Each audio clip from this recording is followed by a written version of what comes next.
आपण मैंने भी एमती तैयारी करने को चाहते कि ताले डेरी कौन पे फॉलो करंतु मोर प्रोसेस को आ रेडी करंतु एमिति पकोड़ी। Let's go. प्रथमे मु एठी 2 बाउंड मुड़ी नेइची। मुड़ीर क्वांटिटी अनुसार पानी नहीं ताकू भल भाव धोईची। जेहेतु एटा किना मुड़ी तो एक भल भाव सफा करदबा।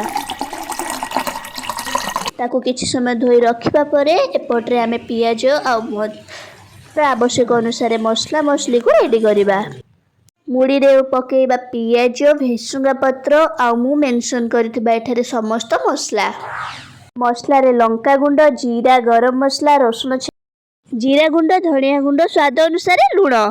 तापरे ताकू भल भाबरे मिसाई अल्प हल्का हल्का पानी देई ताकू तळिबा। एबे हमर मेन जिनछ बेसन ताकू पकाइबा। एमती मु जो स्टाइल ताकू मिसौची आपण माने सेमती प्रोसेस रे ही एको मिसाइबे। तापरे कढ़ई गरम करी एथिरे दबा किछि तेल तातिला मात्रे ताकू आमे छोट छोट बोरा शेप रे पकाइबा बा पकुड़ी शेप रे पकाई ताकू छानिबा। देखंतु एई भला पूरा टकमक हे फुटिबो पूरा छानी खाइला पर दुई साइड को भलो से एपट सेपट करी 2 से 3 मिनिट ताकू एपट सेपट करी छानिबा। ध्यान देबे गैस को पूरा लो रे ही रखिबे। एबे हमर प्रस्तुत हो गला मुड़ी पकोड़ी।